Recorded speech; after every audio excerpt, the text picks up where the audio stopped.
Vikes now, Dustin Baker, the Saturday, May 7th edition. I screwed up the day last time I was on. At the end, I said Wednesday. I realized as soon as I finished the recording, so I'll get my day right. This is Saturday, the May 7th edition. I was off yesterday, a self-imposed day off. It was my wife and I's 5th wedding anniversary, so we went and had Brazilian food and bought some artwork. It was pretty fantastic. But I am back to talk about the Vikings, and what we're going to talk about for this evening is the Vikings Vegas win total per Oddsmakers. And that has been kind of status quo for about a month. And the first little caveat about this that I want to lift up is that Vegas odds in this space, determining how many wins over under, is designed to be conservative or milk toast. You don't see teams with 15 wins because people would slam the under, probably win a lot of money. So what Vegas, our sports books, odds makers want to do is lure you in with vanilla win-loss totals that are not too tantalizing in terms of sticker shock. They want you to examine them and be like, do I want to get in on that? So you'll very rarely see a team with 2 or 14 wins. It's always stacked up in the middle. And therefore, for the Vikings, you're going to find out here in about 2 minutes that the win total is underwhelming, so to speak. So the front runners in the NFL for over-unders right now are the Bills, the Bucks, and the Wisconsin team. They all have 11.5, which means you can bet on them for about even odds to them to win 12 games or to win, in that case, 10 games or 11 games on the nose, and that would be the under. And so those are considered the best 3 teams in football per Vegas: the Bills, Bucks, and Packers, which is relatively fair, even though the Packers kind of had a mass exodus of talent. Evidently, the folks in the know don't really care. The lowest teams in the odds right now are the Atlanta Falcons and the Houston Texans at 4.5. And that's no big mystery. Those teams are largely in flux at quarterback, kind of like Seattle, but the world has a little bit more faith in Seattle, evidently. The Falcons are trying this Mariota experiment with no real humongous hedge behind him, and the same goes for the Texans, who have Davis Mills, which would be the equivalent of the Vikings this year saying, we're going with Kellen Mond, and the hell with yous if you don't like that. That's kind of the mentality, and that's where the same round Mills was taken out of in the 2021 NFL draft, was the same round as Kellen Mond. So the front runners, the Bills, Bucks, Packers, the bottom feeders, the Falcons, and the Texans. And right in the middle, closer to the upper crust, relatively speaking, are the Vikings at 8.5. They're considered exactly average. Isn't that kind of funny? They're supposed to go 8.5 and 8.5. That's supposed to be their record, so to speak. But that won't happen. It'll either be, if Vegas nails this, they'll either be 9-8 or 8-9, which is what they were last year. So I'll get to that as one of my final talking points, is the lack of a movement, so to speak, from last year. Last year at this time, they were, I believe, at 9.5. And because everybody kind of assumed that Zimmer's defensive maladies was a one-year deal because of COVID and no Hunter, I think a lot of people went with the over. Probably people you know, or maybe yourself, and you got burned. Got burned by a smidgen because they could only get 8 wins. So I think that in the grand scheme of things, that this is a fair total, although my studious ways of studying this team, I would have it at 9.5. I think that's a fair balance from going 8-9 last year. It's reasonable to assume all of the changes. Za'Darius Smith, the draft class, the head coach, general manager. I think it'd be fair to put it at 9.5, but folks aren't buying that yet.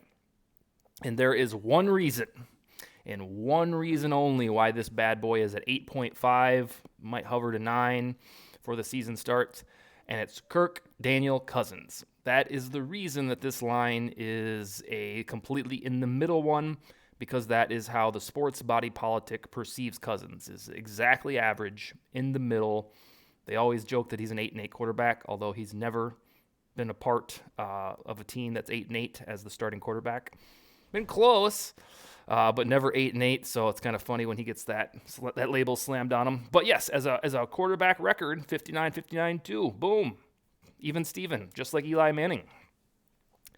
So it really, for as long as Cousins is associated with the football team, one of two things has to happen for this mediocrity label to be juxtaposed from his name. They either have to get to the NFC Championship and beyond and do a Staffordization of his reputation. Stafford was a loser until he wasn't. Or the Vikings will have to move on from Cousins. That's the only way at this time of the year on the calendar when people are doing their power rankings or when Vegas is slapping odds onto these things. Cousins in his current form is always going to inspire a diagnosis of about 8, 9, and a good day 10 wins. That's just the way it is. Unfortunately, he's not the type of quarterback that's going to single-handedly spearhead a team to 13-4. He would have done that by now. He never has. Ceiling was that season where they beat the Saints in 2019. That was the best that he's done as a quarterback, and he looked damn good in that game. But until he changes the dialogue, which will probably involve a surrounding cast around him that is more competent he's experienced in the last 2 years, anything to do with these Vikings is going to be considered meh, right in the middle. Not good, not bad. So it's up to him and his teammates to go out and win more than 8 games, in this case 8.5. So the reason I would kick it up to 9.5 from 8.5, in the minutia of all this stuff, it's really not that big of a deal. But you're in the minutia because you're watching shows like this, is that they have an easier schedule than last year. I tweeted about 2 months ago how, based on 2021 wins and losses, the Vikings have the 13th easiest schedule waltzing into the 2022 regular season. And immediately I got people saying, "Yeah, teams change. They're not gonna be the same as they were last year." And it's like, for the love of God, I get that. Trust me, I understand that football teams don't stay the same every year. However, it is a decent baseline to look at a schedule and say the teams that they're playing last year weren't that good. It gives you a diet of what you're up against. Of course, quarterbacks are going to get hurt. Rosters are going to get better. Rosters are going to get worse. But as a very level set, based on where the Vikings were going into last year, when everybody knew the schedule was daunting, it's the opposite this year. It isn't that challenging based on how teams performed last year. So I fully get that things will change from year to year. But it's just not as spooky as the schedule was last year. There was a collective agreement last spring and summer that, this season's going to be a doozy because this schedule is jam-packed with awesome quarterbacks and tough road games. It's not quite like that this year. And that's with the actual opponents. If you go look at them on any website, ESPN, NFL.com, and then probably when the schedule's released in order on the 12th or progressively, however they're doing it this year. I think ESPN announces their games and then Fox announces their game. Just a big event now. But when you see those teams come out, you're going to do the thing where you go circle wins and losses, figure out which games you might go to, and you're going to be like, sheesh, this isn't quite as bad as last year. And it feels that way because it's true. It's just not that much of a bitch schedule as the 2021 schedule, which was not fun at all to navigate. And then here is the other part. This part is really cool. I talked about this during the London episode where we broke down that news, the Saints and Vikings playing each other on October 2nd. There's 9 home games. This is a home game year. Every 2 years will be like that. 7 away games and 1 neutral site game, which is in London. Now that's unless the Vikings are no longer good at home. They've been even Steven at home in the last 2 seasons. Go figure. This is a delectable slate of opponents based on home, away, and neutral split. It wasn't like this last year. It was 8 home games, 9 road games, no neutral shit. This year it's different. So there's a little bit, a smidgen of an inherent advantage based on where these games will be played. If you believe that home field advantage is eventually going to return to the Vikings, and for their sake, hopefully, with Kevin O'Connell and the new way of doing things. But so on the whole, no matter what you say, or no matter what your pals say, no matter what any pundit says to you, this Vikings schedule looks easier from an optics perspective than last year at this time. So that's why I'd kick it up to 9.5 rather than 8.5.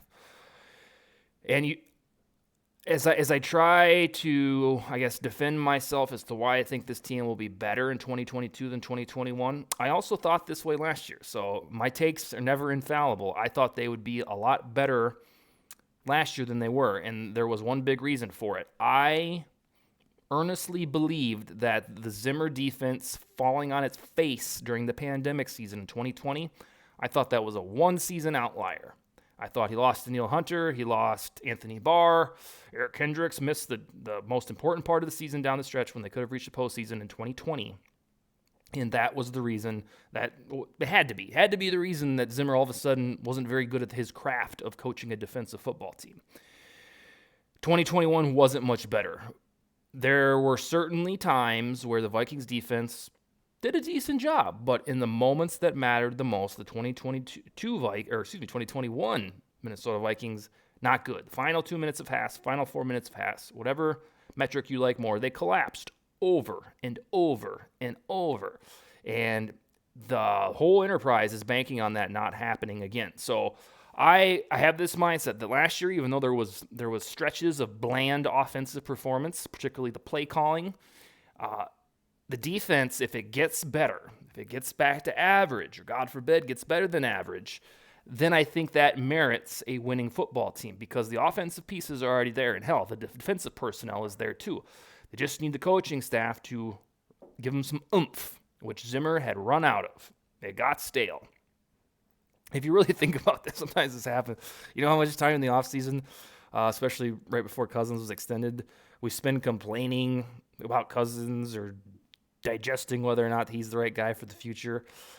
Since the start of the 2020 season, when Zimmer began his slow march, his hospice defensive scheme that was on hospice, I should say, in those last two seasons, the Vikings ranked 27th in points allowed and 29th in yards allowed. 6th worst, 4th worst. So why on earth do we spend so much time trying to decide if Kirk Cousins and the offense was the problem? If you could magically bump those metrics up along with any other defensive metric that you want to the middle of the pack, then both seasons are probably playoff seasons. But no, we live in such a fantasy football-driven world that we look at numbers on defense and we're like, yeah, offense should be able to circumvent that. It just doesn't work that way. When you're that bad 2 years in a row on defense, and you're over here, not you particularly, but your pals and pundits and whatever, are talking about Kirk Cousins or talking about the offense, it's like, boy, the onus needs to go elsewhere because the proof is in the pudding in these last two seasons that this defense has been problematic. Now, you could never say that from 2014 to 2019 when Zimmer was rocking and rolling.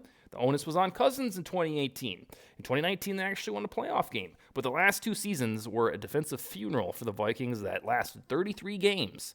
And that's why the coach don't work here anymore.